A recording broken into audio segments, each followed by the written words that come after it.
Good afternoon and welcome to day 3 of the SAP 5O5 World Championships here at Weymouth, Portland National Sailing Academy. The sailors have headed out and on the water and are getting ready. We're into the final few seconds of the start of race 4. Current leaderboard, two British boats holding on to the top two spots is Pinnell and Davies. Second, Bachelor Pascoe, and then the Danish Sargman and Carbo. But very tight behind a lot of the other key contenders. Quirk and Dunn, Holton Smith, Martin and Lowry, Hamlin and Zinn, and Hunger and Kleiner all there ready to pounce at every opportunity.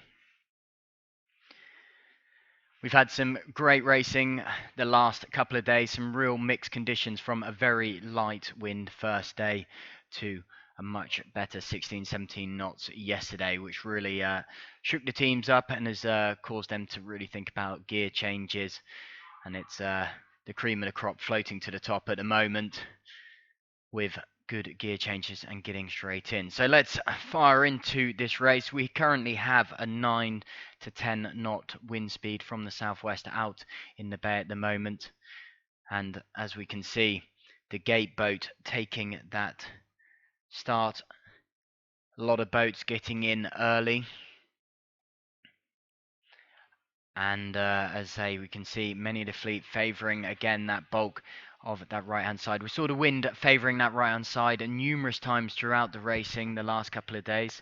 So we'll see whether that favour is there again. We can see the boats being lifted up on that inside. So some of the boats that are tracking back on that left section of the course are definitely looking in a pretty strong place. So we'll tune in and find out exactly where people are set up at the moment. But it has been a fine display of consistency from the two British sailors at the moment, Pinnell and Davies. Pinnell, world champion in 2008. So certainly wanting to be crowned that champion one more time, and what better way to do it on home waters. Bachelor and Pascal in second. Sam Pascoe, he's grown up in and around Weymouth, international 14 world champion crew, very successful crew in multiple other classes, spends a lot of time sailing here in Weymouth, and so a little bit of local knowledge seems to be coming good with 3 consistent top 10 results. As we look at that, we can see Bachelor and Pascal starting a minute or so up from the gate boat, just to that middle left of the course, are in a fairly strong position here. And we've seen time and time again the German team of Boom and Russ.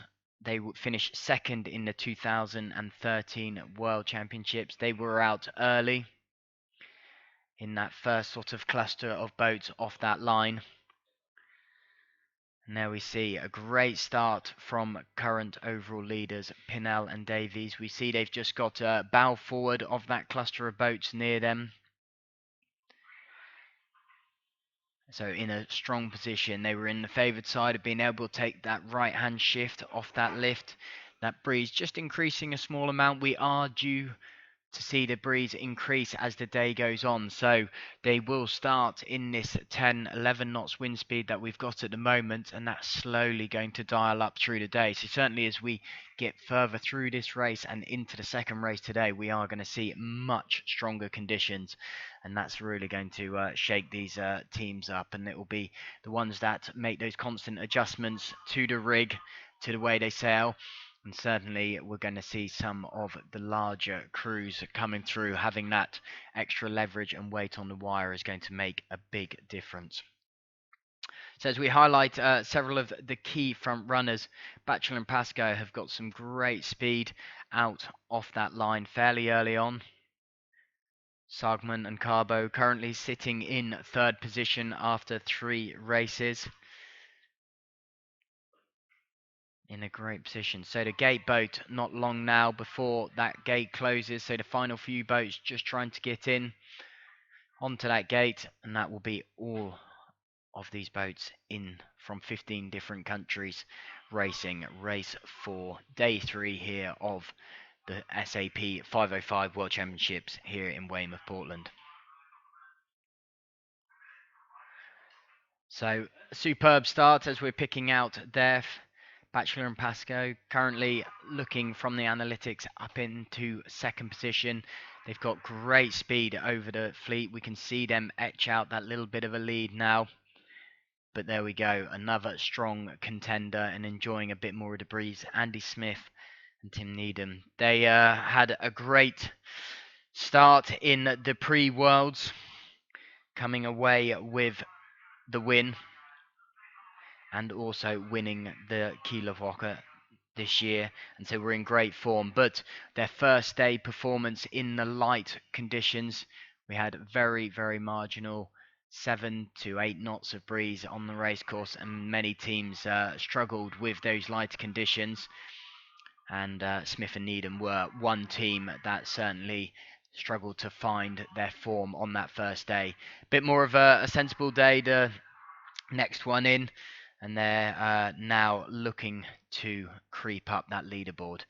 They had a bit of a shocker in the first race after a collision with the start boat, infringing the rule and causing them to retire from that race, and scoring did not finish. So tough one to start the regatta with, and then again starting to find a bit of form, but a good start off here in race 4. And with this breeze increasing, that's certainly what they the kind of conditions they enjoy. So we could certainly see them start to slip forward a little bit further. So that's the gate boat all done. They've taken the hitch up. Again, we saw this yesterday with Sargman and Carbo being the gate boat, getting out towards that right hand side and getting that favoured shift.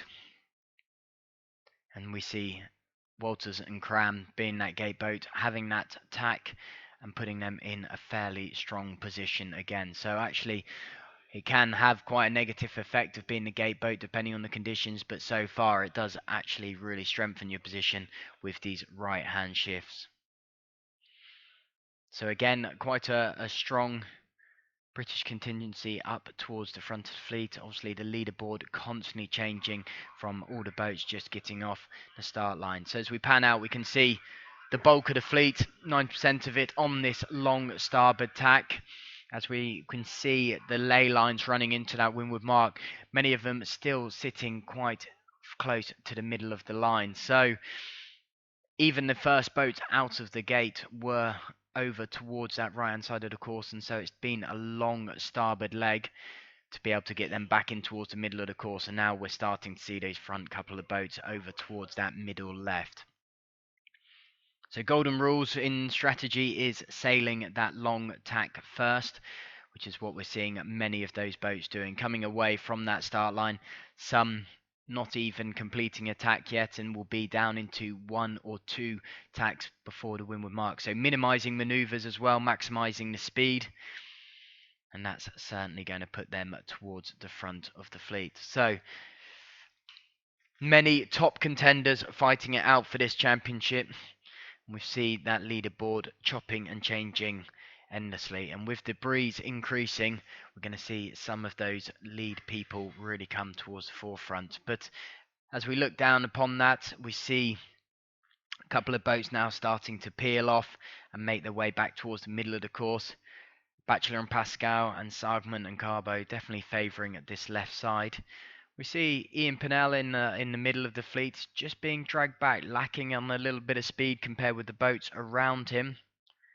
That's seeing him just drop back into that fleet a little bit. So struggling for a bit of pace there. We're certainly not going to see him go round in the top few boats in the current position he's in.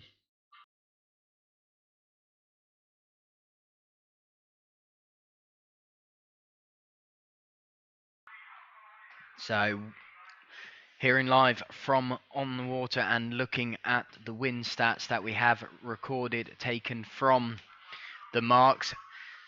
Wind shift of about 15 degrees towards that right hand side is going to favour that right hand side boat. So Bachelor and Pascoe had a great start, and coming in on that left hand side, we see they've got a clear lane, but we'll see how much of that shift from the right hand side boat is going to favour those boats. They've got great speed, clear lane. So two pretty key fundamentals of putting them up towards the front of the fleet. We've seen them be a bit hit and miss as they get towards that windward mark, sometimes in the 17, 20 sort of area, and even down into mid 30s. But certainly found the groove the last couple of days and have been able to pull all the way back through into slotting in three very consistent results. So they are one of the teams to watch, and certainly they're applying the pressure here.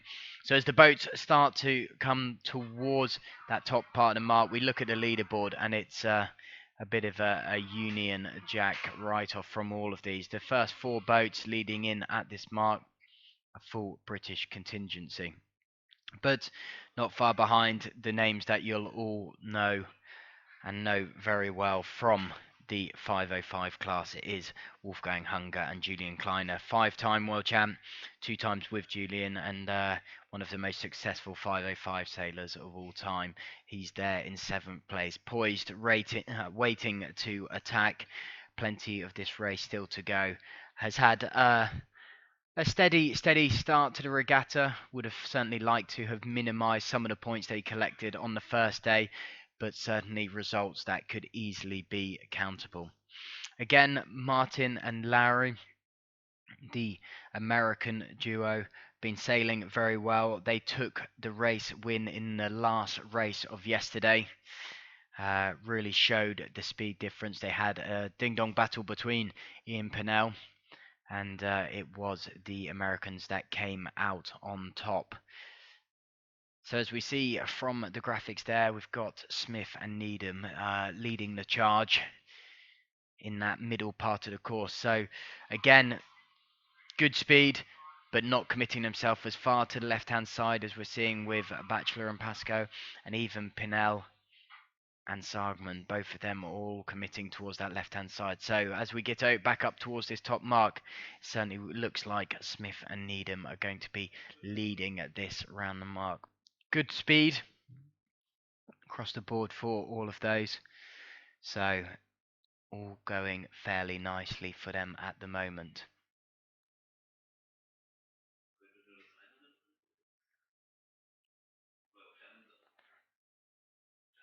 Current boat speeds, quickest boat on the water at the moment, looking at the speed tracker, is Smith and Needham, which is no surprise there, which is why got great clear air out there, clear water, no interference from anybody else, and they are the ones really driving this fleet. About 0.4 of a knot quicker than second place Pascal and Batchelor. So we are seeing quite an increase from them, and that gap slowly extending, which is what you'd expect. So as they come in towards this starboard ley line, you can see how many of the boats are way over this ley line from starboard. That big shift towards the right, but with the gate start, any boats favouring a late entry into the start are already committing themselves to a right-hand lane. And suddenly, with the shift that we saw and hearing, you can now look at how many of those boats are over the ley line. A huge number of boats, and any of the pack up there now sailing extra distance by some way. So quite a considerable shift over to there. Many of the 505 sailors adding that little bit of extra distance on the ley line so they can put the bow down and travel at quicker speeds. But there's that's certainly way over the top for some of those boats up there, and that will cost them dearly. And the boats coming in from this left-hand side are going to make some big gains. But there we have Smith and Needham lead round that top mark with a nice, comfortable lead. But here we go. Tucked in straight behind them, Walters and Cram and Batchelor and Pascoe. And there we see the German team also mixing it up, Findel and Tellen. So they're all there, ready to come and get involved with this first race of today, a 2-race day today. We have rain due in as we look out of the window and across that race course. There is some of that rain now starting to come in and all looking quite misty. This is just before this breeze joins us and the strength of wind we're going to have.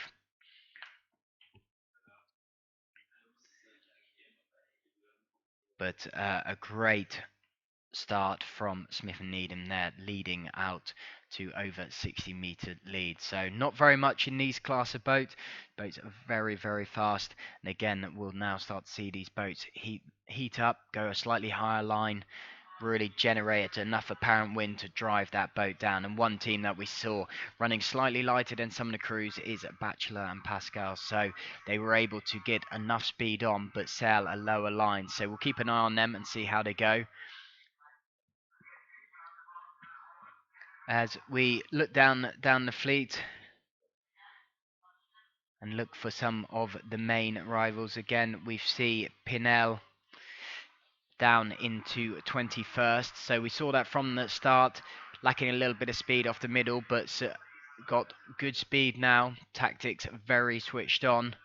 We'll see them make moves through this fleet, but certainly put themselves in the most challenging of positions so far. That's the furthest down the fleet. We've seen them at that first mark, taking that early jibe out along with Sargman and Carbo. That jibe looking very prominent. A high angle though from Sargman and Carbo. Look at Pinel and Davies saying a lot lower angle. Now Sargman and Carbo come down.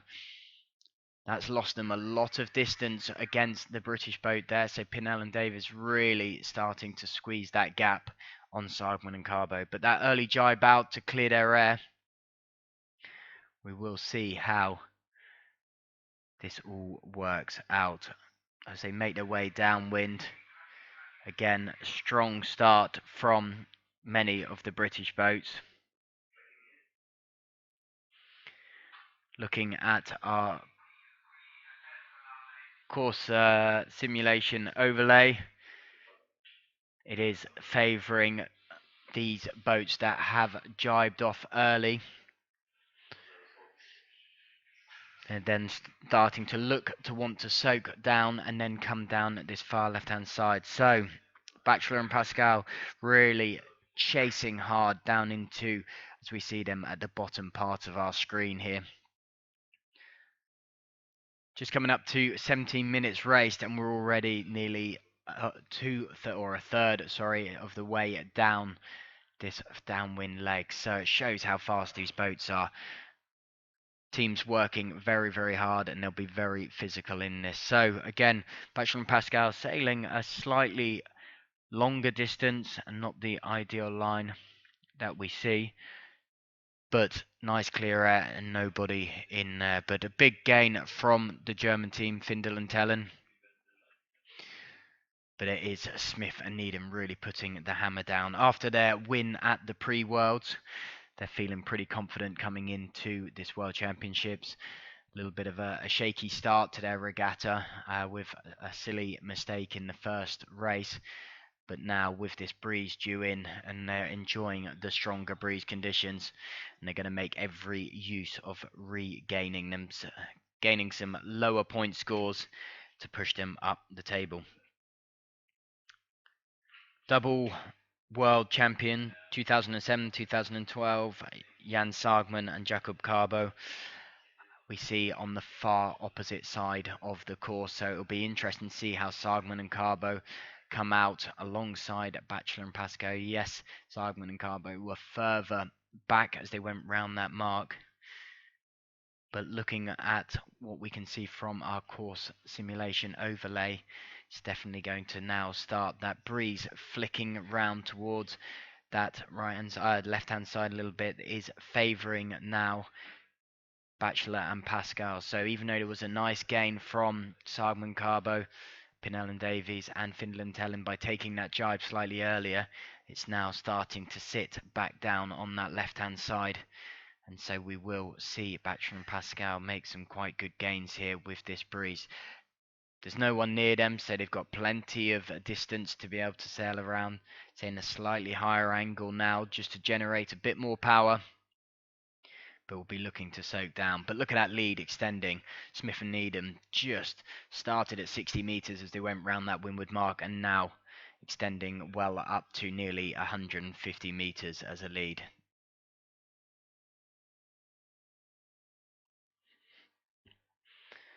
Seeing speeds of between 7 to 8 knots of boat speed downwind, which with the current wind being in and around 12 to 13 knots. The odd little drop down towards 10 knots still there, but already this breeze starting to come up a little bit. It's not going to be a drastic increase, but we're starting to see that wind start to creep up knot by knot.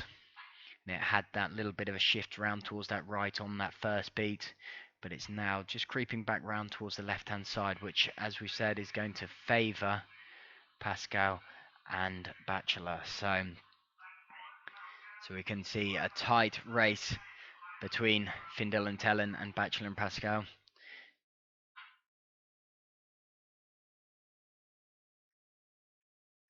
And far to the right hand side. Now that breeze now starting to drop back into that right hand phase. That's going to favour the boats out towards the right, Pinnell and Davies, Sargman and Carbo. So you'll see them starting to jibe and come back across. Perfect timing as Pinnell and Davies do exactly that. Sargman and Carbo going later towards that line. Smith and Needham in a perfect defensive position to lead this fleet back towards that leeward gate. So they are sailing a superb race and obviously have good speed because that gap still way over 140 meters in front. This will be the interesting section as the boats come down into this final section of the course, looking for the gate mark, making that opportunist. Are they going to head towards the right or head towards the left? Well, current wind stats favouring that right hand side, looking at our data. So we would probably see Smith and Needham look to take. We'll see which gate mark they take, but they'll certainly be looking to potentially move out towards the right-hand side of the course. That's where we saw they came from off the start. They were in the middle of the pack from where the gate boat was. Everyone starting already towards that right-hand side. And so getting yourself back into it. So there we see Bachelor and Pascal. That left-hand shift favoured them for a certain bit, but then it clicked back round towards that right. They should be all clear on front of that group coming in from that right-hand side. Saying that little bit deeper down towards that ley line. And looking to be nice and defensive in front of Sargman and Carbo. Alongside Sargman and Carbo, I believe it's Hunger and Kleiner. Right there, primed, ready. Again, 5 times world champion. Keen to take a 6th championship. But there's that lead again. We've seen it creep back up to over 150 meters. It will start to drop a little bit as that kite comes down and their speed reduces, taking that right hand gate as we believed they would do, and starting to make their way back out towards that right hand side. A great lead from the British pair, pre-world champions and also winners at Kilovoka this year. A strong performance so far. Taking that tack now, it'll be interesting to see whether they're just doing a banking maneuver, as we call in sailing, is where they take that tack up, clear their air, but then as the second boat and third boat approach the gate, tack back and follow back with them. But our wind data is definitely favouring that right hand side still, so it'll be interesting whether we see Smith and Needham take a tack back on a loose cover against Findel and Tellen, and by doing that puts them firmly in control. Again, with Bachelor and Pascal taking the other mark, Smith and Needham are putting themselves in a perfect position to cover either side, which they feel is going to be more beneficial.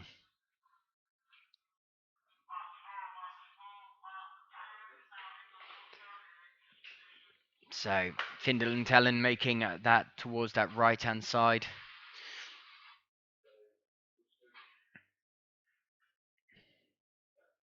So far, but a 30-second advantage towards that right-hand side if we were to head over that way. Smith and Needham happy with where they are, but I wouldn't see, I'd expect them to potentially put an attack in and go back across covering the rest of the fleet, Findel, Tellen, Sargman and Carbo. Hunger and Kleiner come round this left mark, chasing Pascal and Batchelor. Just in front of him, though, race winners in race 3, Martin and Lowry, sailing a strong race here. Again, being consistent.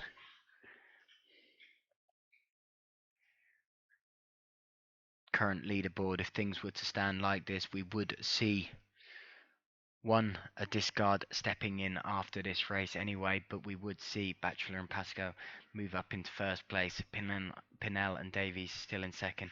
It would be the Danish still holding on to third, but very, very tight among the boats forward.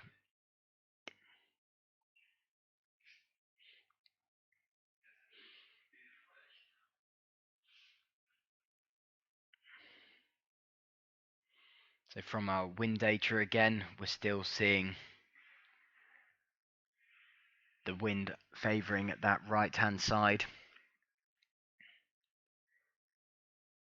Bit of a range now, it's dropped a little bit. We see a lot more of 10, 9 knots across the course. So that little bit of a puff of coming up to 13, 14, some gains made by someone, but a lot of rig changes now. Whoever's going to be dialed into these changes and adjusting everything they need in the boat to be able to keep the boat at full speed, going to be out in front. And that's what we're seeing from our stats. The speed at the moment, quickest boat on the race course at the moment is Smith and Needham, certainly from that front cluster of boats. That clear air definitely favouring and really putting the hammer down. That lead slowly starting to creep up again due to that speed increase. It's not a radical difference, just 0.3 of a knot, 0.4 of a knot, but every single little thing counts, and it means they're making those adjustments, as I was just saying about changing gears. And we're seeing exactly that. Look at the gap just increasing and going further and further into Smith and Needham's hand. But with our wind data, it is definitely favouring Findel and Tellen and saying that right hand side is more favourable.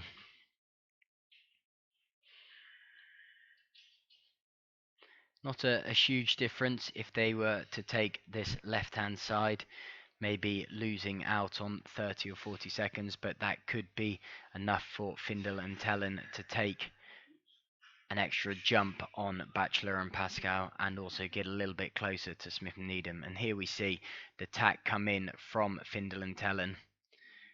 And you watch this change position again with Batchelor and Pascal. Big right shift here and some big gains made by those boats. We see Hunger and Kleiner, Sargman and Carbo onto that shift as well. But interesting battle. Findel and Tellen, Batchelor and Pascal. If you watch that in the top left there, we're seeing the distance, 113 meters between Findel and Tellen and Smith and Needham. So already they've closed that gap a little bit, but now the speed comes back up for Smith and Needham. That breeze still favouring that right side a little bit. Won't gain you radical differences, 20, 30 seconds gains, but in this sort of speed, that's going to make a difference. Batchelor and Pascal going back, putting a loose cover on Hunger and Kleiner, and covering that, but losing out to Findel and Tellen. And that gap increasing between them. So that right-hand side just favouring Findel and Tellen.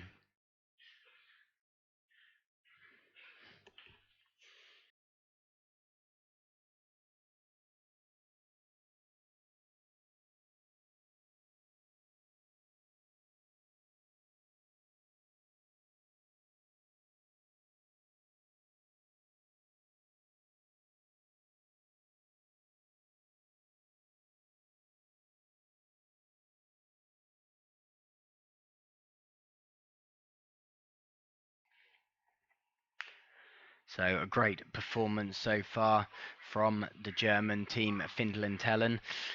Jan Findel lives out in Texas, And so they haven't had a huge amount of time training in the boat, but they certainly prefer stronger breezes. But at the moment, they're capable of sailing very well in these light breezes, and that's exactly what we're seeing. They are certainly a team capable of winning up this World Championships, but they are one of at least 15 boats that could be capable of going out and winning the championship. Huge depth of knowledge, experience, and accolades from the sailors on board, from multiple world champions to even stepping into different classes such as the Flying 15, the Fireballs, International 14s, and obviously a huge depth of knowledge within the 505 class on its own. Smith and Needham sailing well. That gain again. Findlin and Tellen taken out, going towards that right-hand side again. They made a little bit of a gain from being there. They're now going back out towards that side. But if we look at our data, it is Smith and Needham sailing nearly the most omniscient line, which is going to be the quickest route to the mark. So they are doing pretty well now, taking that tack back again, bringing themselves back towards the middle of the line. So being very consistent, sitting in the middle of the course, providing that opportunity for them to bounce to either side, covering the fleet as and when they need. Hunger and Kleiner. So Hunger just down below Batchelor and Pascal, heading out towards that left-hand side. And there we are seeing Ian Pennell already creeping up into 9th position. So we saw a big gain made by Ian Pennell, jibing out early at that windward mark. He was back in the early 20s. And already see him creeping up into the top 10. So it shows the caliber of these sailors, that even if they end up in a little bit of a deep position in the fleet, they're able to pull through. But certainly keeps the points very, very tight at the top, with certainly the two strongest British boats at the moment, Batchelor and Pascal, and Pennell and Davis, with only points between them. But it is proving to be exactly as we expected with the 505s, a very tight contested World Championship so far, and we're only in day 3. This is race 4. We are on leg 3 of 8. They've just completed the sausage course. They will be heading back upwind to blast round on the quickest route around the triangle course. Won't see a huge amount of place gains, but we'll certainly see what the performance of these boats can do, even in a light 10-knot breeze. Weather forecast stating that the breeze is due to increase. So going to bring us plenty more exciting racing as the day goes on. And it will be those teams that have got the fitness, as well as being able to adjust and make the right adjustments to the rig to ensure that they're getting every little bit out of the boat. So here we go as we start to close in on that windward mark. It's very tight at the top. Smith and Needham leading the charge still, but that gap creeping back down again as Findle and Tellen come in from that right hand side. But as we saw, they made a nice gain, but decided to commit further back out towards that right-hand side when we saw the wind shift towards that left.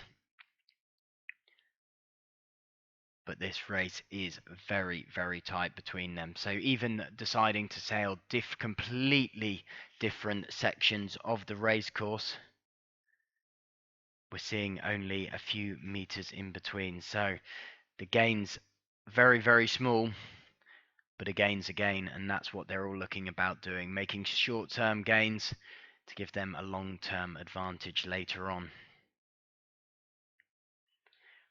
Well, if we just look at a few of those names on that leaderboard now as it stands: Andy Smith, Tim Needham, winners of the Pre-Worlds and winners of Kielewocke 2016.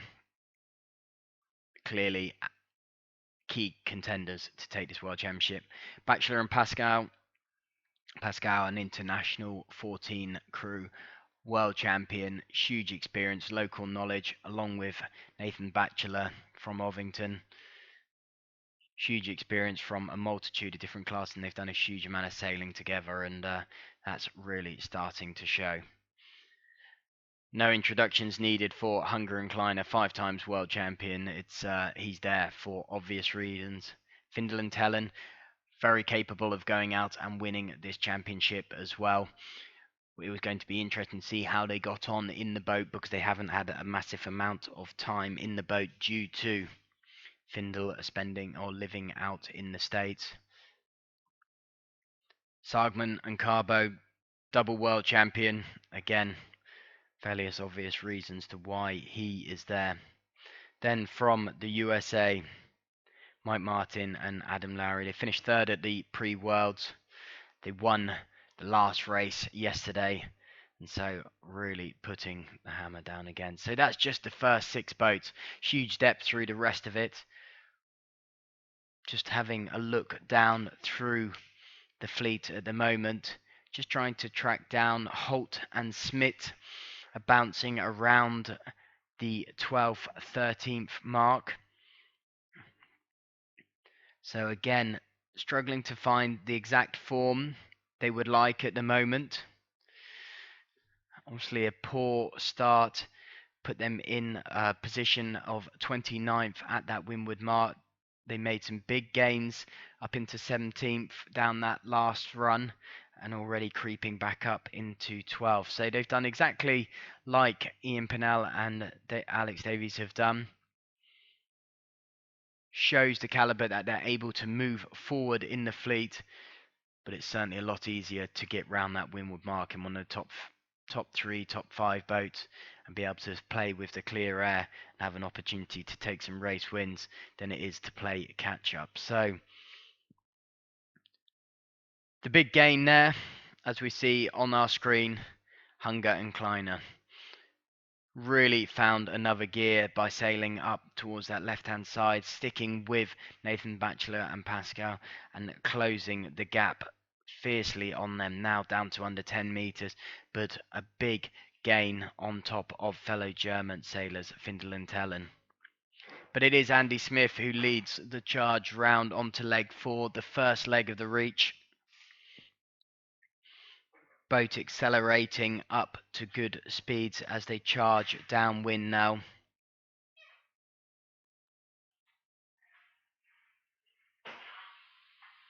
Holt and Smith battling it out with Pinnell and Davies. We'll see how that all comes in. But all of the top runners and riders are up here at the front of this fleet and enjoying the conditions here in Weymouth. A British 1-2, closely followed by the 2 German boats, and the one that is really charging at the moment is Hunger and Kleiner, firing down on this top reach. Seeing the speeds come up towards 10 knots of boat speed as they come down, still in light breezes. We've only got 10, 11 knots of wind speed out there at the moment, with it due to increase. The rain now starting to come in here, a bit stronger at Weymouth. So not the beautiful sunshine and wind we had yesterday. We can't arrange everything. But certainly the British boats, Smith and Needham, enjoying this with, as we see now, 190 meter lead, but it's starting to go down. Batchelor and Pascal found a good gear and charging hard. Hunger and Kleiner tucked in just behind them. Findel and Tellen now round. So that's the first 4 boats round onto this reach. We won't see a radical change from these boats. We might see some distances gain or lost.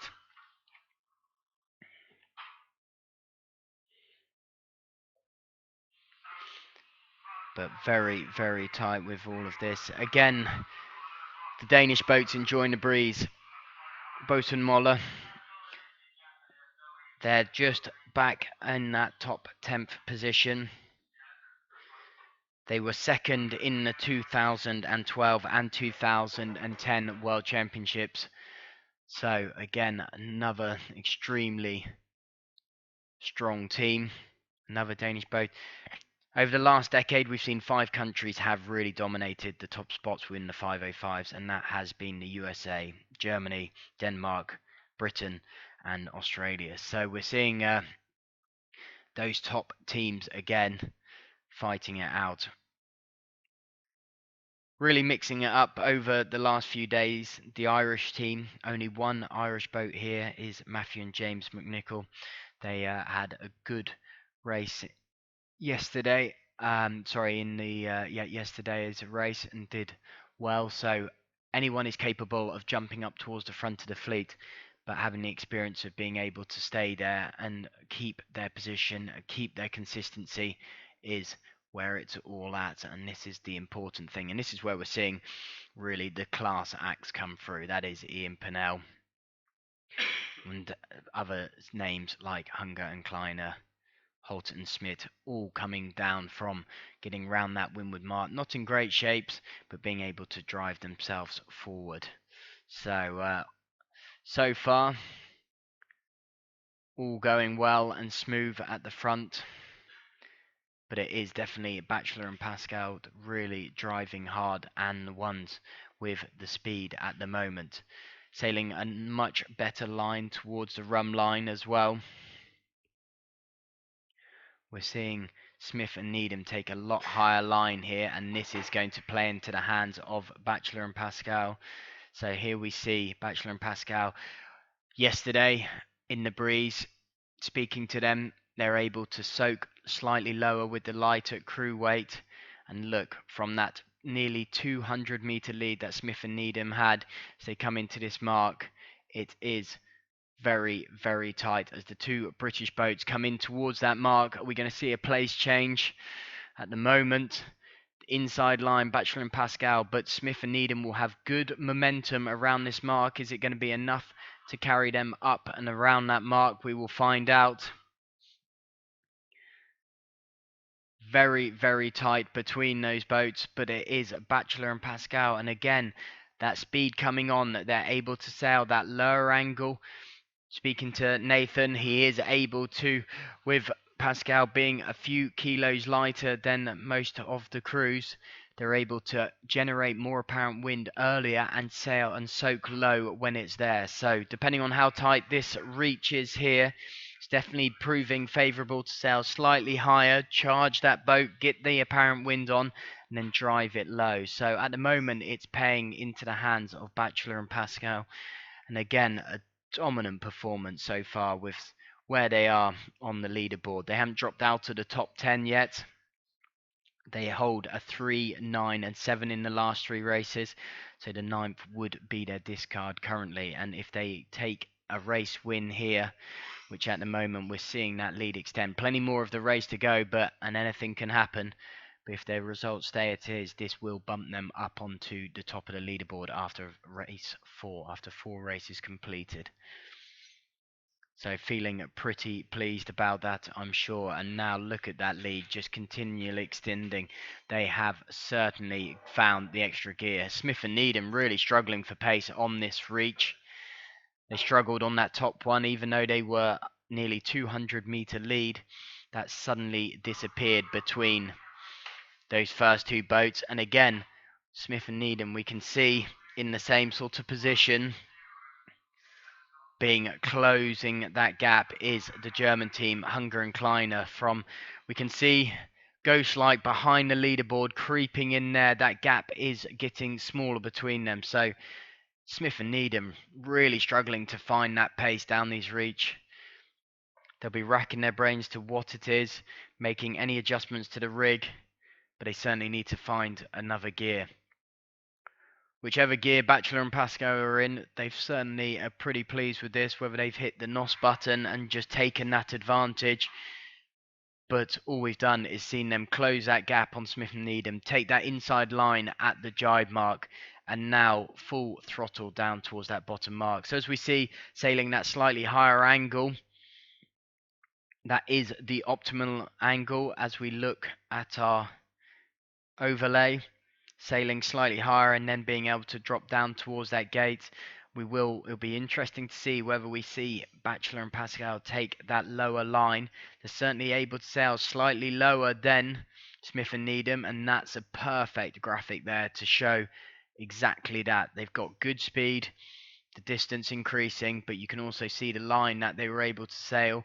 When that power comes on, you instantly see that bow go down, and Bachelor and Pascal accelerate, go lower than anybody else, and they're able to make big gains. But it is the German team, Hunger and Kleiner as well, also squeezing that gap on Smith and Needham. So full pressure on the team in second place, Smith and Needham, as they're struggling to find their gears.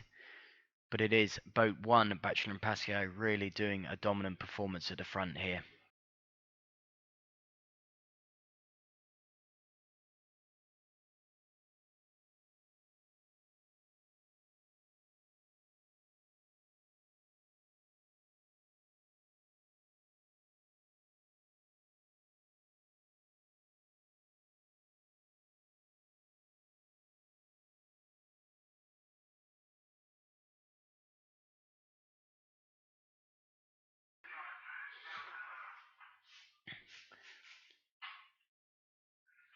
So hearing live from the race committee, they're planning on shuffling the marks a little bit. Not now, but will do. We see Sargman and Carbo jibing out because it's very broad, this second reach. Taking that chance to be able to jibe out early, get away from it. And as we look at our course overlay, the simulation overlay from the wind data and the polars from the boat, we see that Sargman and Carbo are nearly following identical line 2, which is the quickest route. So we could see them make some nice gains here. But Bachelor and Pascal, as we see, a good strong lead from being over nearly 200 meters behind Smith and Needham going into that first mark, to now leading with nearly over 60 meters as a lead. So quite a change of performance from those guys. Smith and Needham seem to have found some pace back on that boat again, fending off world-class sailor Hunger and Kleiner, 5 times world champion. So he certainly found that speed again. He was really struggling for that speed early on. Keeping an eye on the 2 Danish boats, Sargman and Carbo, Bosun Moller. They were the ones that Sargman and Carbo, they jibed out early. And so running down a lot lower than anybody else. We see them just to the left-hand side of the leaderboard as we look at that now. And you'll see whether they've made a gain coming into this mark.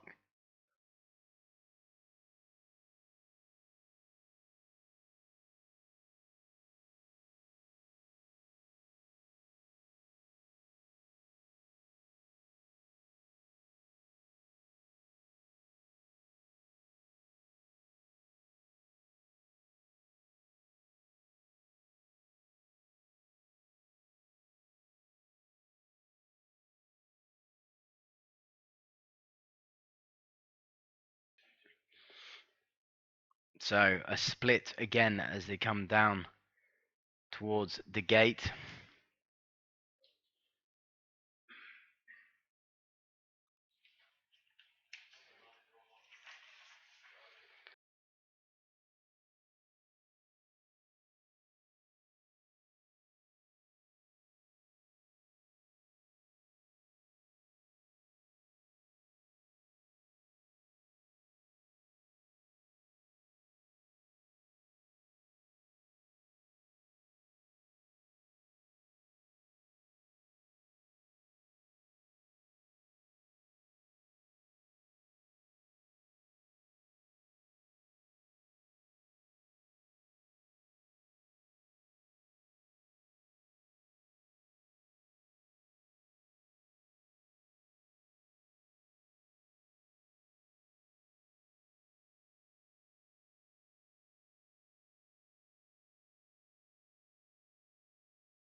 So there, just wanting to confirm and get live information from the shore side. We've, as you probably just saw on the tracker there, Bachelor and Pascal rounding the 3p mark at the bottom from the reach and heading out towards that right hand side. We saw second place Smith and Needham and third place Hunger and Kleiner take the wrong mark. They rounded the 3s mark and tacked around it, so they have not gone round that mark. So even though we see Smith and Needham and Hunger and Kleiner go round that, that will be a costly mistake. But the interesting thing will be whether anyone else does it. It looks like Sargman and Carbo doing exactly the same. So for this will turn the results on its head. If they stick with that, everybody else taking the other mark, which is the right hand mark as we look at it. So 3 hugely experienced sailors, and second place and third place and 8th place all taking the wrong mark. So this all plays into Bachelor and Pascal's hand. They'll probably know it because they will have seen them do it, but they can't worry about it.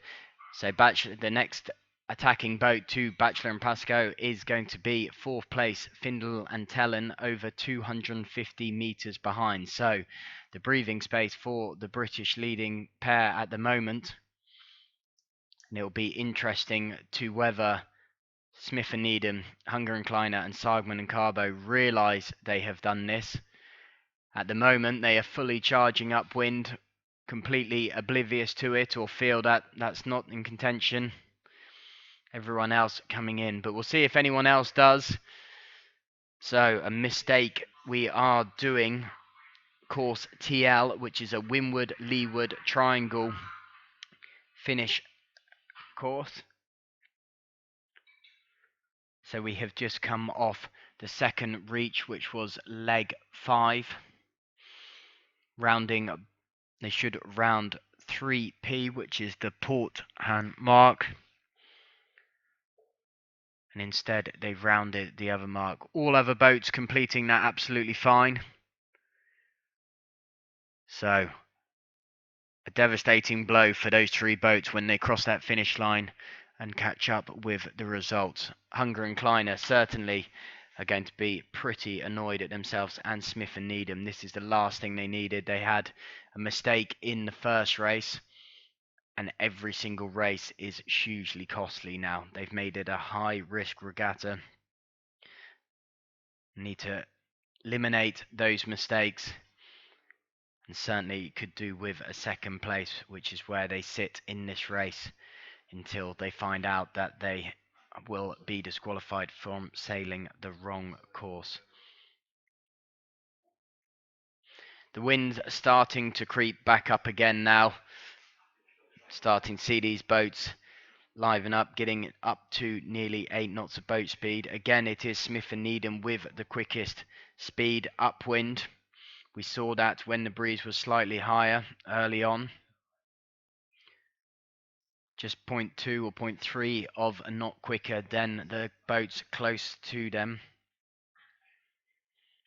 But that will all add up over a period of time. But again, once they realise that that mistake's been made and realise this race is all over for them. So those 3 boats, Smith, Needham, Hunger Kleiner and Sargo and Carbon.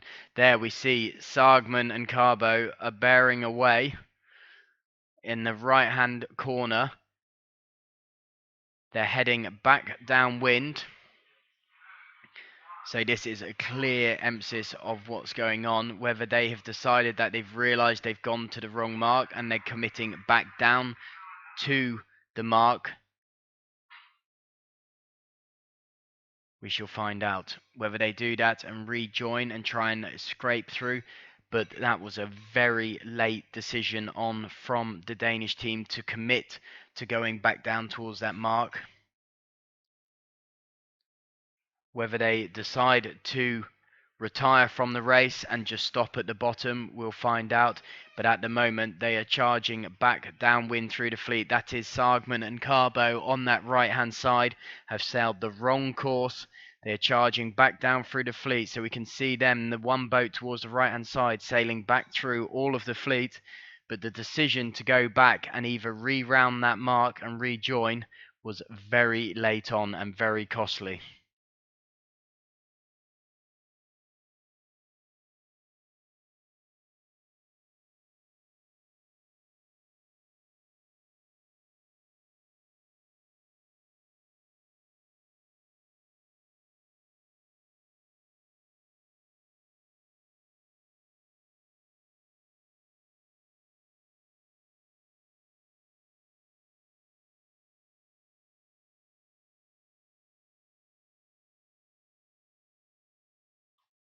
So, as we've seen, that's really turned things on its head. So, our race leader, Bachelor and Pascal, whether they know and whether they were aware of it, the next boat challenging them is Findle and Teller, nearly 300 meters away from them, because other British boats, Smith and Needham, and the German boat Hunger and Klein, are both missing or going around the wrong mark at the bottom of leg 5 and have continued to sail. So whether they're aware of it or not, certainly be a nice release when they cross the finish line for Bachelor and Pascal, who are leading this race anyway. But a disaster for Smith and Needham after they did not finish in the first race. They did not need to throw another spanner in the works, and that's exactly what they've done. Hunger and Kleiner, maybe 5 times world champion, but it shows that at this level and in the racing and in the mix of competitive minds racing, all the fury of the race going on, it's easy to make mistakes and get mixed up, and this is one mistake that will cost them, and it's going to be a hard pill to swallow. The boat that we did follow back down was Sargman and Carbo. They were the third boat. They were in 8th place when they rounded the wrong mark again. They did exactly the same as the Smith and Needham and Hunger and Kleiner.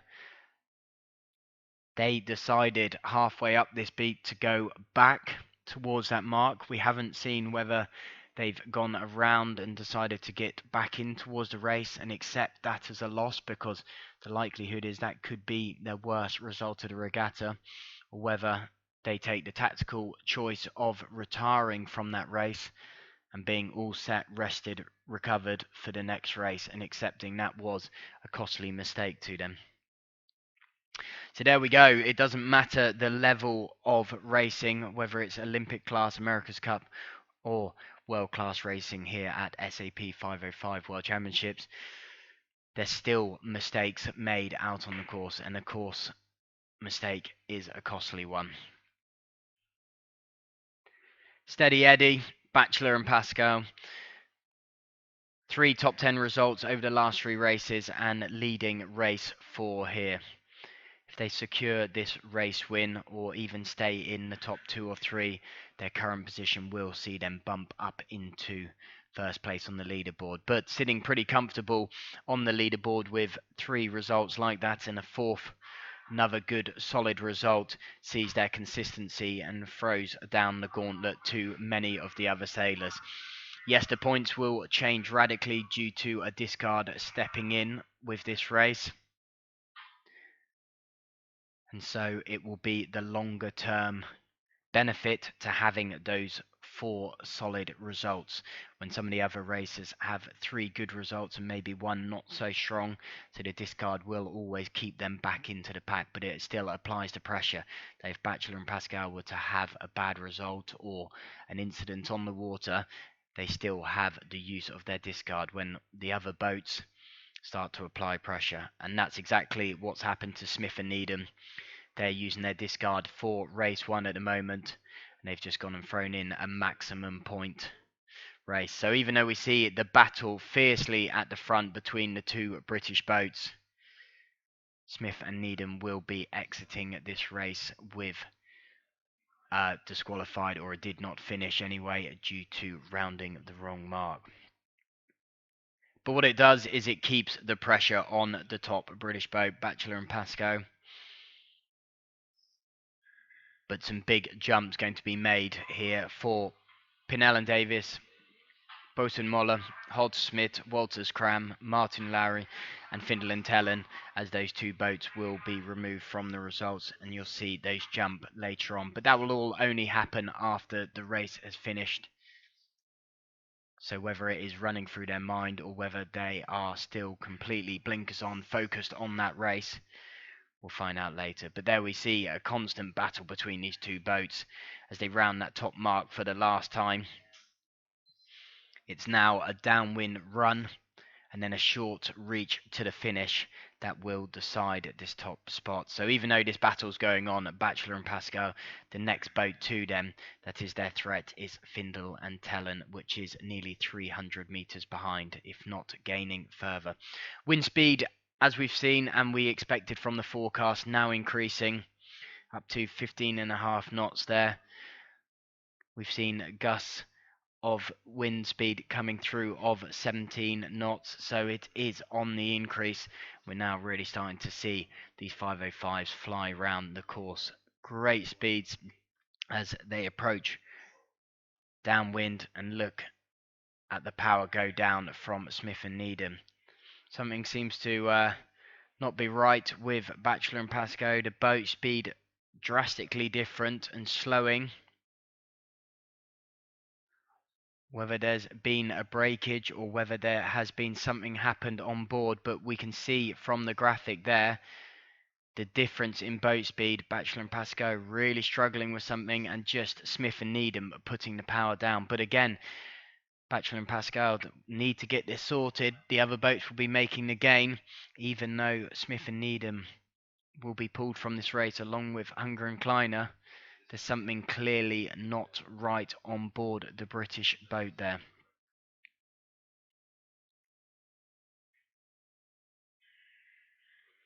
So we'll try and find out some information from on the water of what's being seen. From the information we've got here data-wise on the boat, apart from the boat looking a lot slower in boat speed to the boats around, they're now starting to get back up, but they're still not got the speed that anyone else is. So something's happened.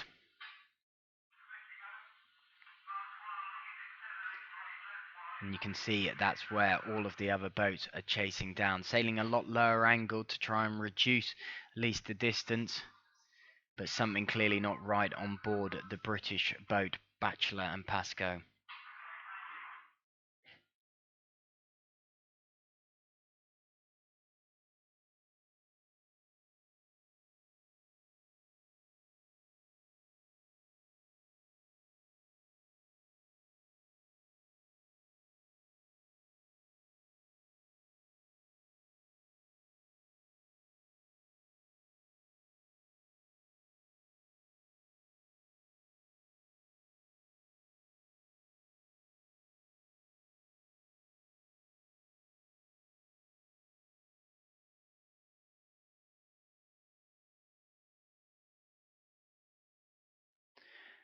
So as we see from Batchelor and Pascoe, something seriously wrong on board their boat. We're trying to find out what's happening. The change of angle there, they were absolutely flying and were a long lead in front, with obviously Smith and Needham, Hunger and Kleiner being removed. But this has turned on its head. Something's definitely going wrong.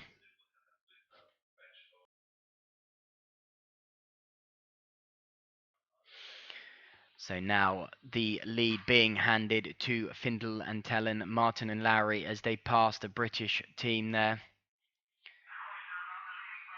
Batchelor and Pascoe have borne away now, and they're back in towards the race, but their speed still not looking exactly up to par with everybody else.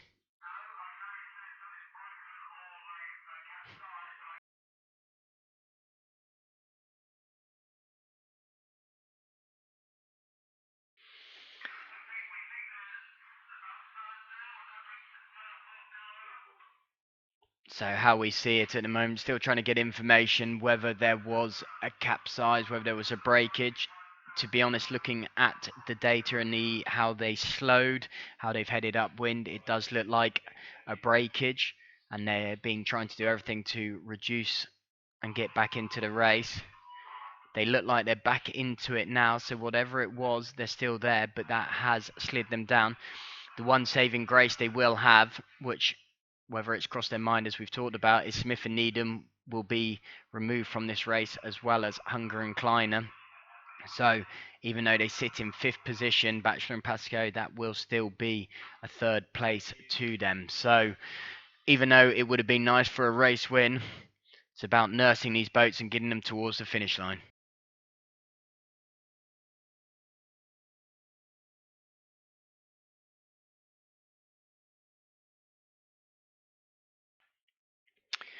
Well, information coming live from the water, we have heard that whether there was a problem on board Batchelor and Pascoe's, whether the cleat failed or whether it got uncleated in an error on board the boat, but the kite dropped from the mast and went under the boat, causing the boat to drastically slow, which is what we saw, and struggling to get the kite back in.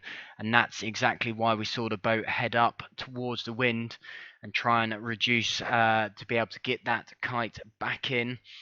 They're now back in on this race, but a costly mistake. So whether that was an error within the boat and one of them catching the cleat, or whether the cleat failed or somewhere along that, because it took them a long time to regain that. But a kite went under the boat and caused the boat to drastically slow down, and the only way to do it was head upwind, sail backwards a little bit to allow that kite to reduce the pressure. Very big spinnakers on the 505, so big trawling nets. So once you put that in the water, the handbrake goes on. So as we look at the race course at the moment, Smith and Needham coming in towards the finish line will feel that they have taken this race win, will feel like it's landed in the palm of their hands with that mistake from Batchelor and Pascoe. But later on, they will find out that they sailed the wrong course, taking that mark after leg 5 on the wrong mark will have cost them the race and also bolted on another maximum point penalty, which is one they dearly needed not to have on their results.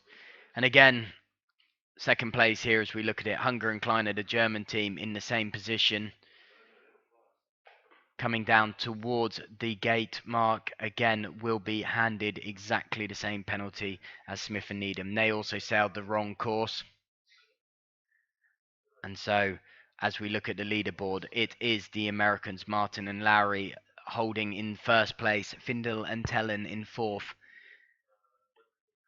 They will jump up to 2nd, and Batchelor and Pascoe, as they see in 5th, will jump back up to 3rd. So very, very tight.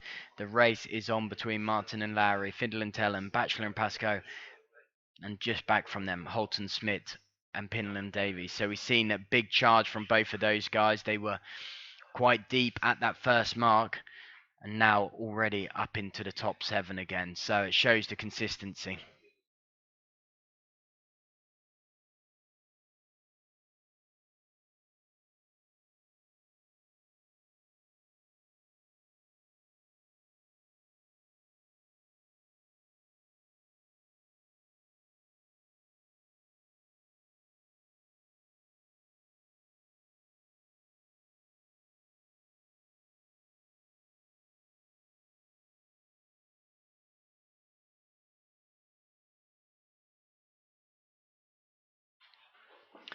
So as we see the first 2 boats run through that line,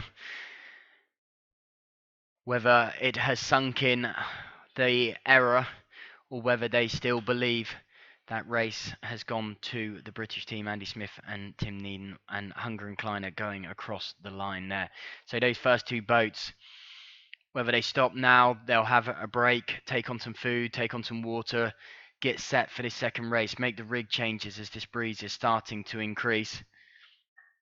But whether they know the error that has been happened on the race course by sailing that wrong mark. So this is where the title race really contends with Martin Larry, Batchelor and Pascal, and Findle and Tellen all coming into the mark now, neck and neck, all jibing in. It is Martin and Larry.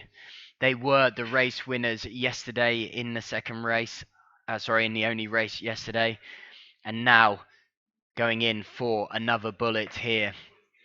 They'll think and say again whether any of the sailors know that the error has happened. We'll find out, but it is Martin and Larry charging in towards the finish, neck and neck between Batchelor and Pascoe and Findle and Tellen. We'll only know. We see the British boat go charging through on that line with quicker pace. So we will have a look at the leaderboard to see who came in on that third place. So it looks like the British team, Batchelor and Pascoe, nipped Findle and Tellen as they came across the mark, but we will wait for that to be as complete confirmation. So again, they will feel that's just a third place, but that actually will be a second place.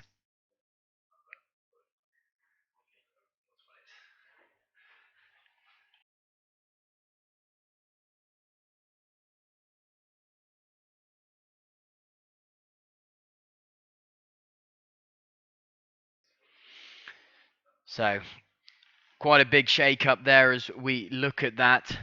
Some very costly errors at a tough point within this World Championships. This is day 3. This is only race 4, but already some big points being handed out to some of the top names. 2 more strong names there, Hamlin and Zinn, and Bosun Moller coming through neck and neck. So we've seen some very tight racing, this breeze coming up, and these boats really starting to fly now. This breeze is going to slowly dial up into this second race. And again, we're going to see some really fantastic racing. As the leaderboard stands, again, not all the penalties have been put in place for those boats. It'll be interesting to find out where Jan Sagman was and whether he regained into the race or whether he decided to retire. We will only find out later on. Batchelor and Pascal devastated that they won't have come away from that with that race win due to that error with the spinnaker, but good recovery, still getting themselves into a top spot. Again, with those first 2 boats crossing the line being removed from that will have handed them a second place in that race. So they could feel pretty disheartened, but we'll also have to take that as a positive and pretty content that what could have been a very costly error proved not to be. And another solid performance from the British boys there. 4 races completed and 4 races in the top 10. They are really putting the hammer down. So we see some key people, Boit and Cortel come through, Boom and Ross as well. So as the rest of the fleet come charging through the finish line, little do some of them know how they've worked out. So the worst result for the Danish team, Sagman and Carbo, in race 4, that will be their discard. But with their 3 other reasonably decent results, 2 top 10s, and then 1 creeping into the teens, could still see them towards the front of the fleet.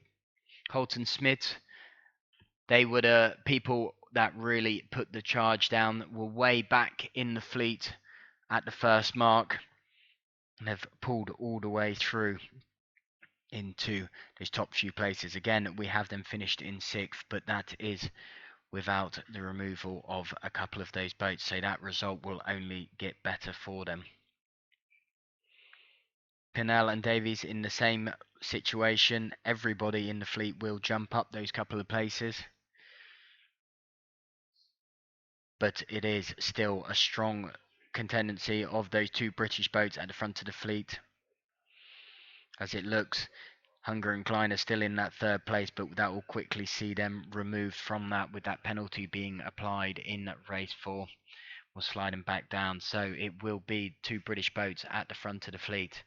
and the Americans shuffling up into third place. That's the leaderboard as it looks. As I say, currently looking at it with those results, it doesn't completely show that because we are waiting for all the boats to finish before those penalties are applied.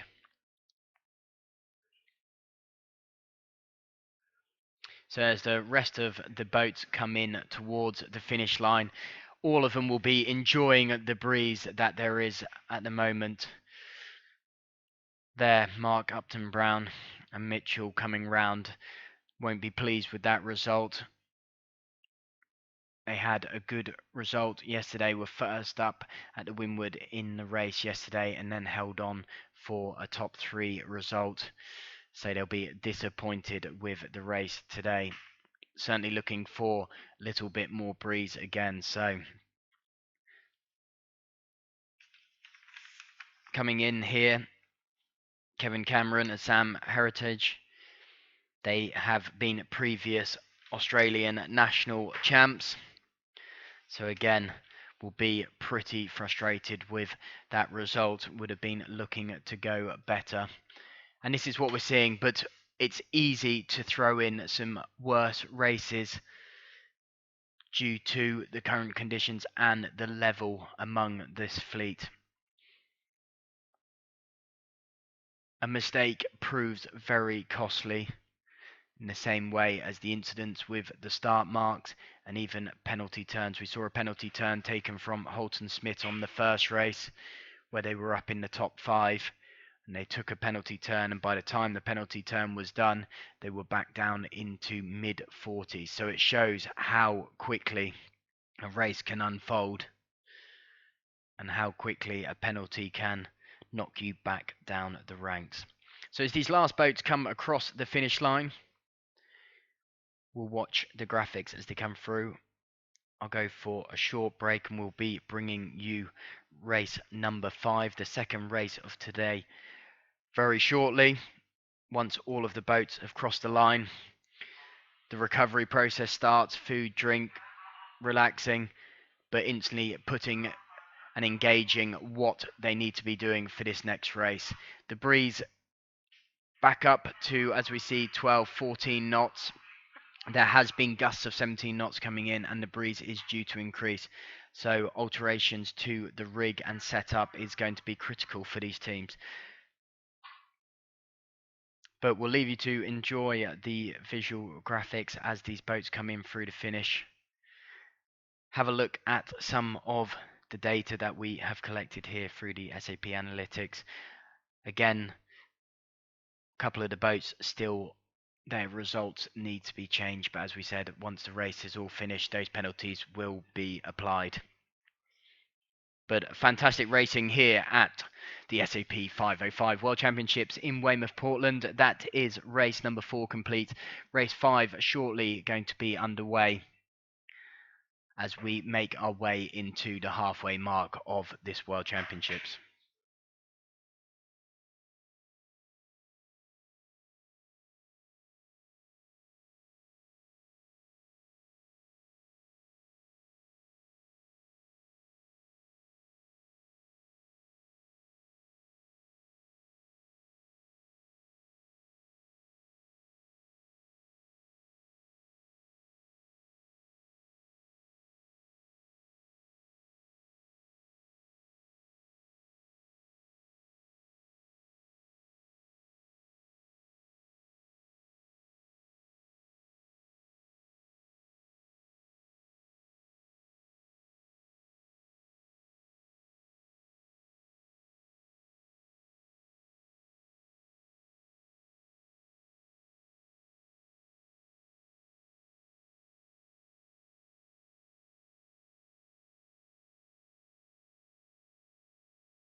So here we go. We are underway with race number 5 here at the SAP 5O5 World Championships in Weymouth, Portland. So gate boat, Trish and Roos hammering across from the left-hand side. That is your pathfinder. See early on a couple of the key boats, Bachelor and Pascal, getting out early off that gate within a few seconds of the gate opening, and Holt and Smith back in just up above them. So they did a phenomenal job of pulling all the way back through the fleet. They were quite buried at that first mark, but with their experience and sheer boat speed, the US team managed to pull through back. They are your current world champs. They are the guys highlighted, Holt and Smith there. They are your current world champions. Holt won last year, but also the previous year there, 2014 as well. So real contender, and he's the guy to beat for many of the guys coming into this World Championships. Had a bit of a tough start to the regatta. We've struggled in the lighter breeze.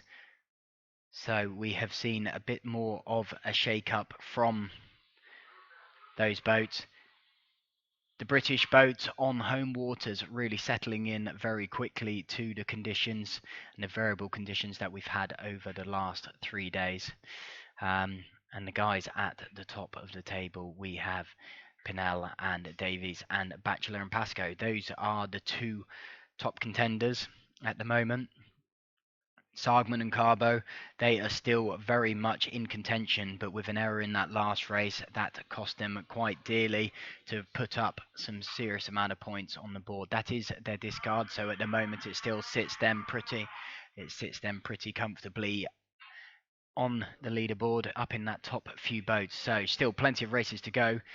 Tomorrow they go into a lay day, so it's an opportunity to have time to work on the boats, rest, recover for the second half of the World Championship. So they're going to put everything possible into this race now, leave everything out on the race course. And so as we pan across the fleet, you can see that Sargman and Carbo really tucked in. Hunger and Kleiner, they're a serious contender to watch as well. 5 times world champion. But even being so accoladed with that number of world championships, a costly error in the last race saw them be removed from that race. So they'll certainly be looking to minimise any points lost now as we look at it. That left-hand side as we pan out and we look at that screenshot is a perfect way of seeing where everyone is leading out. Those early boats getting that jump out towards that left-hand side. Bachelor and Pascoe, Holt and Smith really driving the fleet out towards that left-hand side. Sargman and Carbo taking that tack and following the gate boat back towards that right-hand side. The wind, as we see there, just shy of 13 knots, but again, it is slowly increasing as the day goes on from our forecast. We have recorded winds of about 15 knots at some of the marks, so we will hopefully see this start to increase as this race goes on and see the challenges of how the teams adjust these rigs and keep the power up to its full speed, and certainly for some of them being able to depower it. But the local boys, Bachelor and Pascal 2 time, or he's come out with a world championship title in the International 14, an ace crew. Sailed with Nathan a lot in various classes, certainly the International 14 and numerous times, and now with the 505. And so feeling pretty comfortable. They're stringing together some of the most consistent results so far and haven't dropped out of the top 10 in the last 4 races. And so with a start like that, they're certainly looking to put a dominant performance again here in race 5.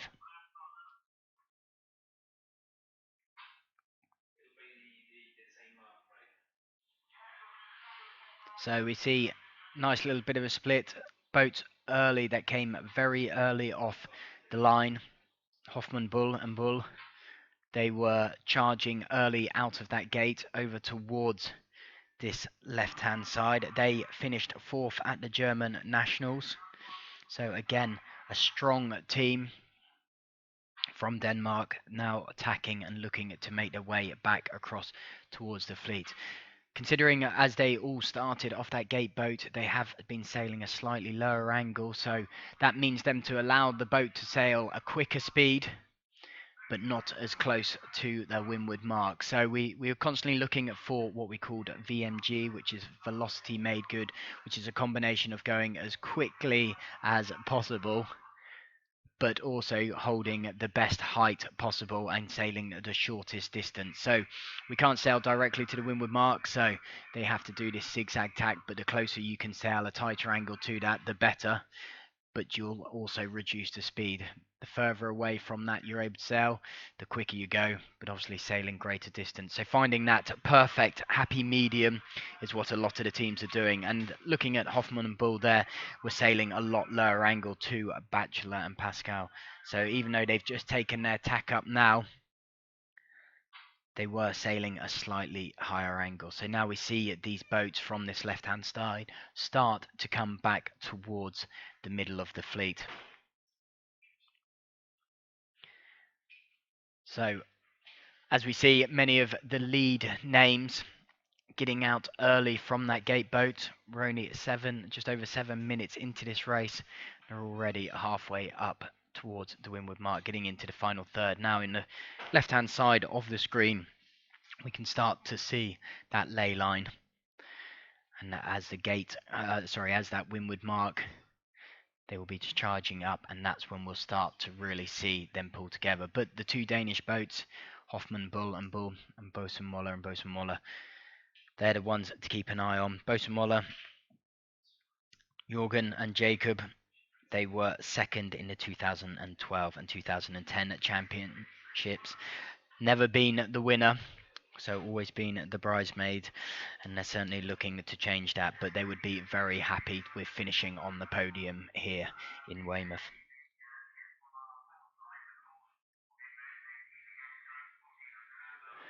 Again, a name that we saw well up at the front of the fleet in the last race was Findel and Tellen.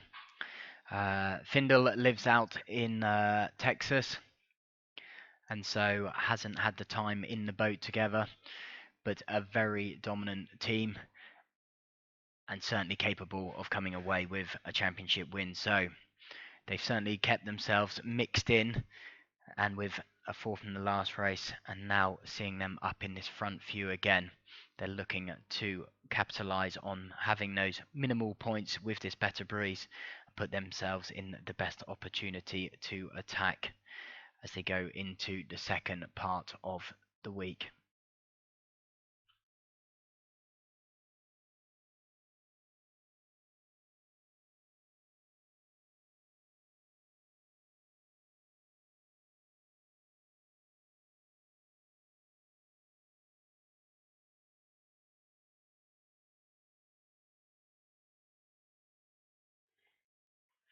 So we can see a clear spread across this race course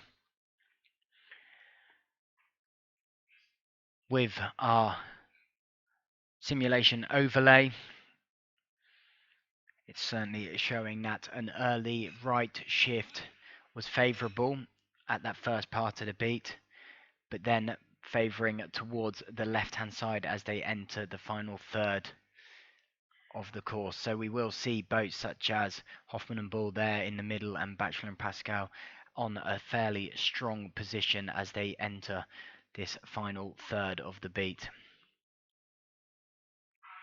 Breeze starting to shift around towards that right hand side a little bit more again.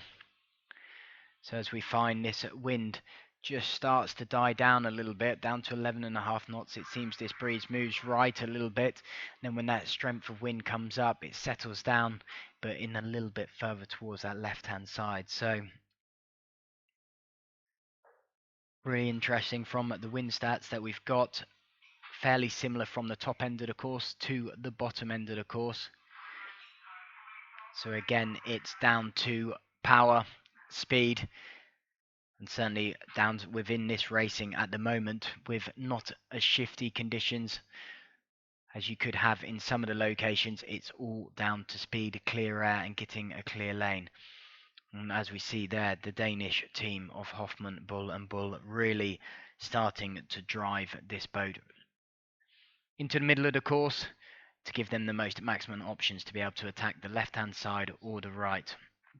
Minimum maneuvers, they've only done one tack, and we do see this a lot in the 505s. Really get that boat up to speed with the length of leg they've got, reduce the amount of maneuvers you can do, get yourself into a nice clear lane, keep that boat going, and just work on the speed. And that's what we're seeing from these boats. As we see on this screen at the moment, Hunger and Kleiner down in this bottom left position, trying to get that clear lane that we were talking about, and at the moment struggling to find it. Currently ranked down in 35th as we've got them now, but that will only become clear as they get up towards that windward mark.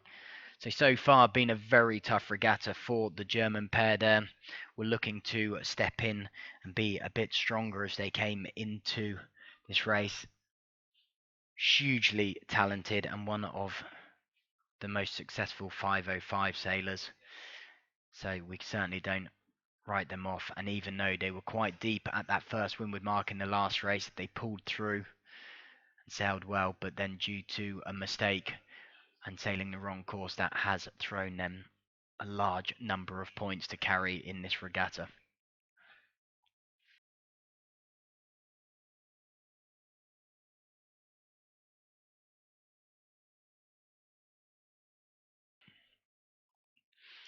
There we see Upton, Brown and Mitchell.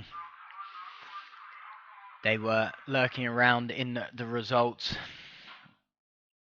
earlier. They had a good day on day 2 with a solid result, but a bit of a costly one. We saw them across the line quite far back, and we're just having a look where that finished up 42nd in that last race. It's something they'll be pretty disappointed about, but seeing them up here on in the top 10 is going to make a considerable difference. So they're still one to watch. Hamlin and Zinn, again, buried quite deep into the pack. Australians, Nicholas and Hawes, they are back in the pack as well. So it's a really tough challenge for a lot of these guys.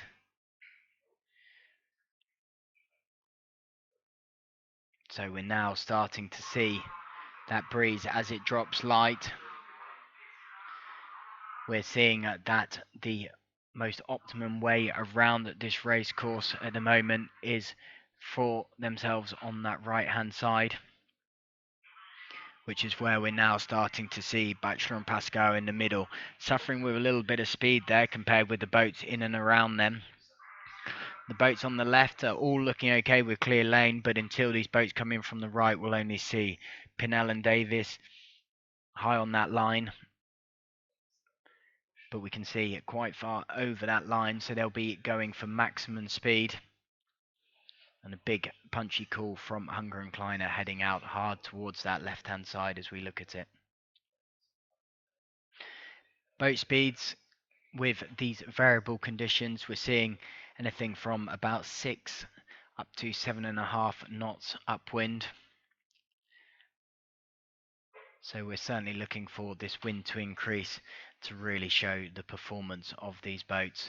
A lot of wind due in later on and into tomorrow, but with a lay day, I think they'll all be quite relieved that actually out of all of the days that could possibly be a write-off with sailing due to the strength of breeze, it happens to land on their lay day. But here we are as we come in towards that top mark. We have the Danish boat that we've kept track of from the start. They've sailed very, very well, finishing 4th at the German Nationals this year, and so doing nicely and keeping it all slick together. A little bit of a lead, not too far, but as that breeze drops down and filters down a little bit more again, we'll see some changes in place. Bachelor and Pascal now having the option to be able to work this middle of the course. This will start to see them move up the leaderboard again into a position that they can work with, not wanting to sail too far.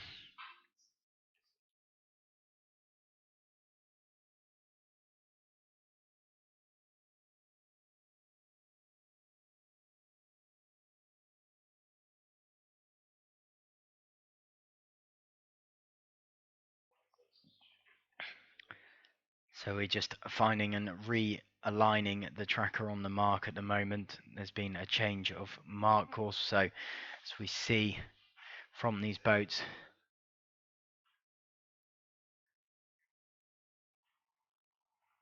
we will get that reset, but it is the Danish. There we go. We are back in place now, and a huge number of boats charging round that top mark all together. Big cluster, so it'll be all about trying to find a clear lane, a good speed down this run. With that number of boats, there'll be a lot of dirty air around for those boats. And at the moment, as we see, the Danish, 2 Germans, British and another Danish, all making the best of that start so far.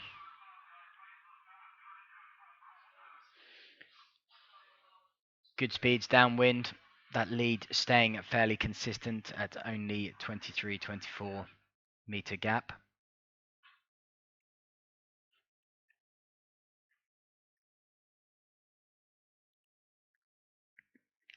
And so just drawing your attention to the third boat, Bertolot and Rifes. They finished second this year at the German Nationals. So a couple of places forward of the lead boat at the moment, the Danish, at a different championship. So they are looking to really squeeze that gap. Back in sixth, Bosun Moller, Jorgen and Jacob.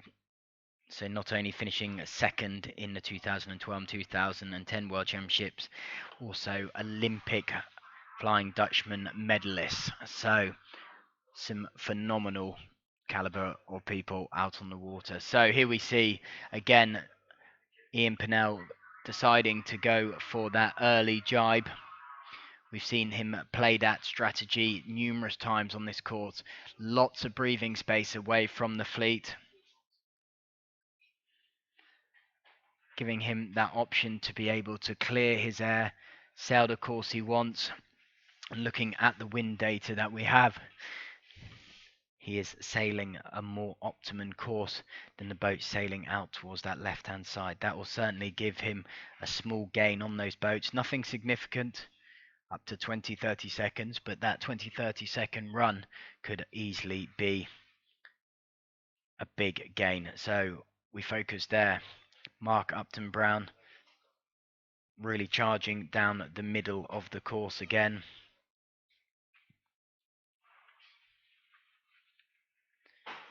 He's been up towards the front of the fleet numerous times, but a bit of a tough result in that last one, seeing him back in the 40s. So looking to change that, and so far leading this race as he heads down the middle and makes that gain in the same way as Ian Pennell has.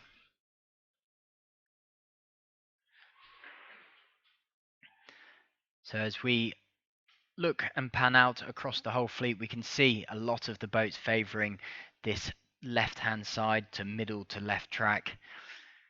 Our wind data, a bit of a wind shift there, favouring the right-hand side, and so these boats that we see just highlighted now, Bosun, Moller and Pinnell and Davies, Upton Brown and Mitchell, all going to be making a gain on those boats out towards that left-hand side. But of course the wind's going to be constantly changing, so it's the adaptation that these sailors will make and how they've got these boats set out. But that gives you a great scale of the size of this race course.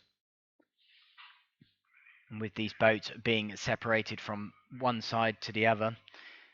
But it also, looking at that graphic as well, we can see the lines come off at the mark. They are your ley lines and where that course is, and so you can see how far these boats sail off those ley lines to generate speed, and so quite a long way towards the left hand course.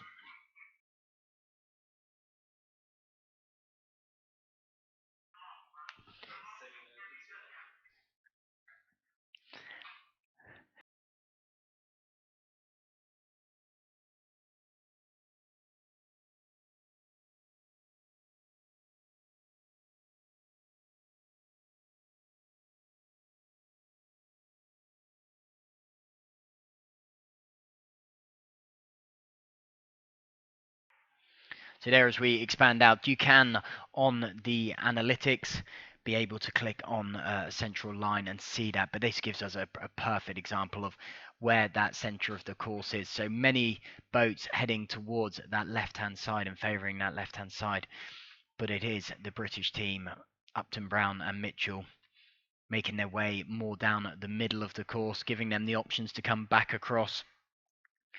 With the current wind at the moment, in Pennell sailing nearly the perfect optimum line down towards this mark,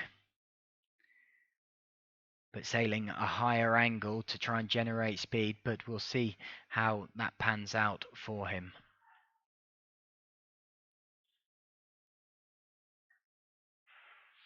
So we also see up in 5th position at the moment is Tyler Moore and Andrew Butner.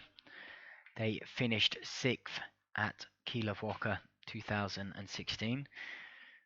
We've seen them in the first race finishing the 5th place up in the top 5, and also race 3, another consistent result. But they've also thrown a couple of slightly higher ranking marks in, so they just need to be able to settle it down, get a bit more consistent. But at the moment, with their current ranking and being up in these top few boats, will still hold them very much in contention for this championship. So well sailed by those guys at the moment, but obviously a lot more racing to come. Hoffman Bull and Bull still going very nicely, but it is the other Danish pair that have really sent the charge coming down from that right-hand side of course. They made that gain. We saw Ian Pennell jibe out a little bit earlier and come back towards the middle of the fleet. But the Olympic Flying Dutchman medalists and second placed in 2012 and 2010 is the Bosun Moller brothers, Jorgen and Jacob, who have made a nice gain as they come down towards this right-hand side. So you can see the extra distance being sailed by some of the boats on the left-hand side. We constantly talk about distance and speed, and there's this again, looking for that VMG downwind, making sure that they're sailing as close down, as close to the mark as possible, but also keeping enough height to optimize the apparent wind, which will allow them to sail even lower.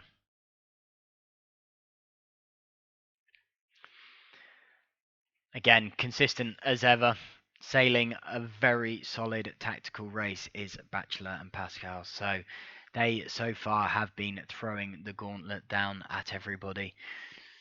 Not finishing out of the top 10, and again putting themselves well in contention to take a race win or sit themselves firmly in contention for a championship win. So doing very, very nicely there. Sam Pascal does a lot of sailing from here out to Castle Cove Sailing Club, just inside Portland Harbour.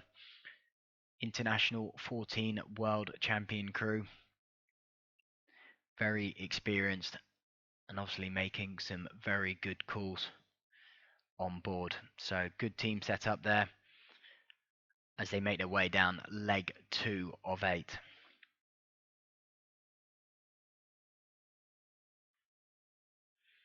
So interesting to see the Australian team, Nicholas and Hawes, struggling back in the mid-40s.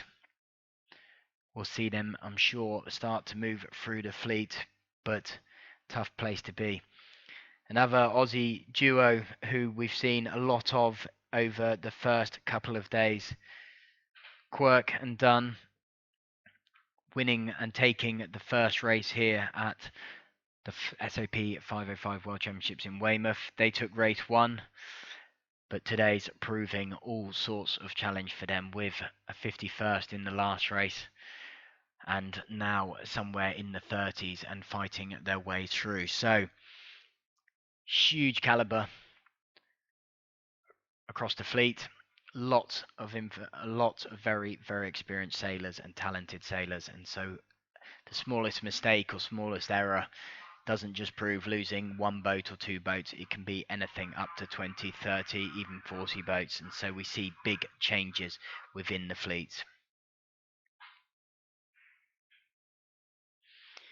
But as I said, today seems to have been a fairly testing day for many of the top runners and riders. We're just starting to now see some of the cream of the crop float to the top.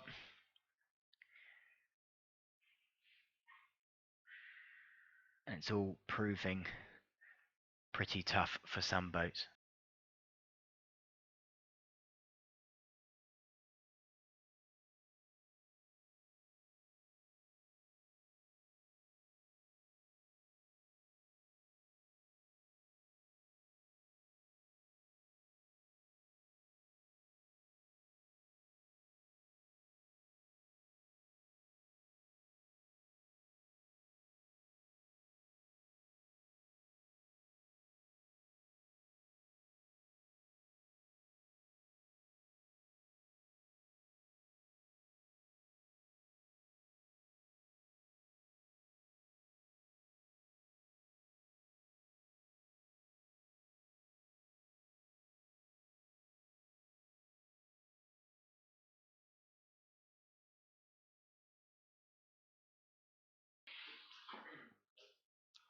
So as we make our way downwind,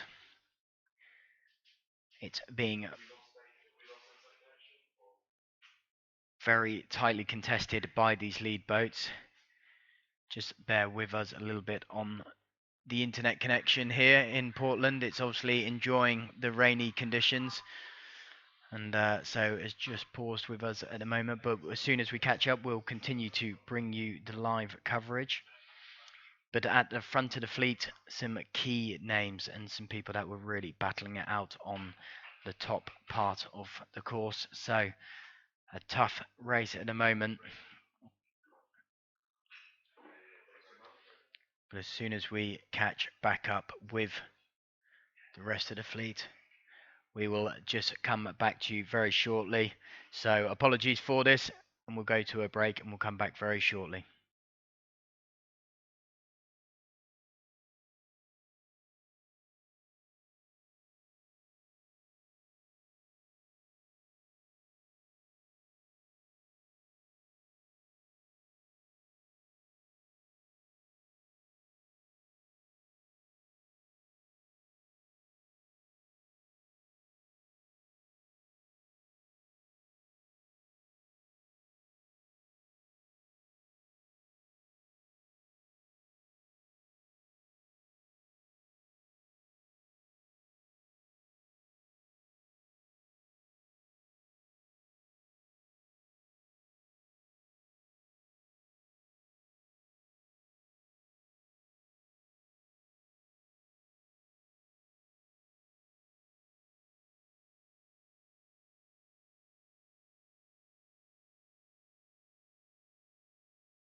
Nice shot now it's cropped in and you lose some of that. No.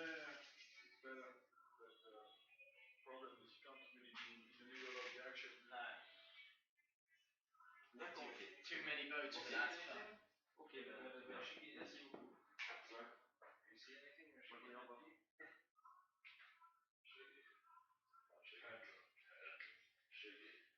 Can we? It's a good start. Can we do a 30 seconds clip from the last race? You're going this evening, aren't you? No. Sorry? You're not here for No, you're here tonight. Yeah.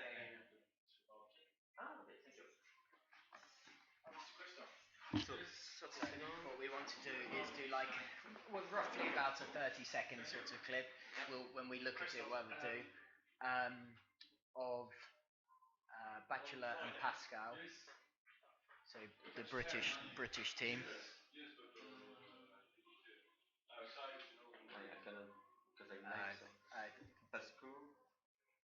Bachelor, yeah. So you won't have chicken curry and you won't have steak. Chicken curry is alright.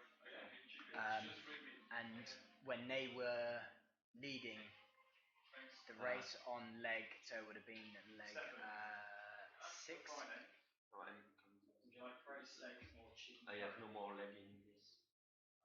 Everything is working fine. I will have a look later. Okay. Leg What we're going to do is use it for the debrief. So as soon as we're finished with this, if we can do that, and I can take it and get set up for that. So we'll do a clip of. We can kind of zoom in on them a little bit if we want, just them. Pascal and Bachelor.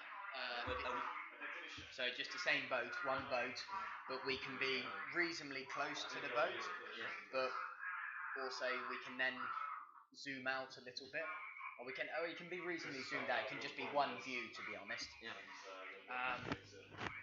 And it will be, I think, leg 6. They come round that windward mark, and I was saying that they were coming along, and then suddenly the boat stops and goes very slow, and everybody else overtakes them. So I will come and sit and work through with this, and if we can make that as like a little clip, I'll put it on a pen and then put it up. It would be nice to show the sailors what people are seeing here. So we use the analytics on this is what we see and how we do afterwards, but it'd be nice for them to see some of the virtual and say, so while you've been on the water, this is what we saw. And then we can say this was a little bit of an incident that we saw on the water. If you can tell us, Sam, what happened and explain. On this last race? In the first race that we had today. Okay. So, Maybe can we stop the stream or the race has stopped pretty much now anyway. It's all finished up, so we could stop the stream. Yeah.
pretty much the mark. They're about there, or Yeah.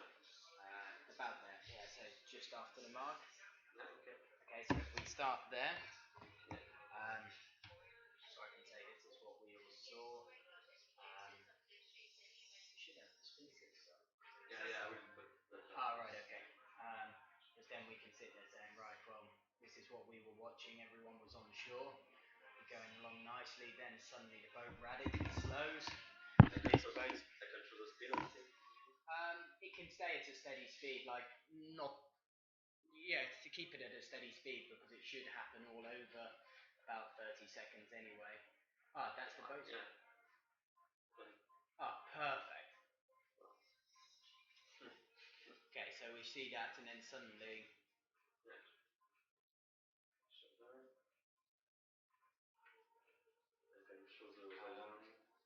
So if we zoom out a little bit, going a little bit, and if we look back towards the mark a bit, so we can see, and we can see this boat suddenly accelerating away. You want to show anything on the screen? Or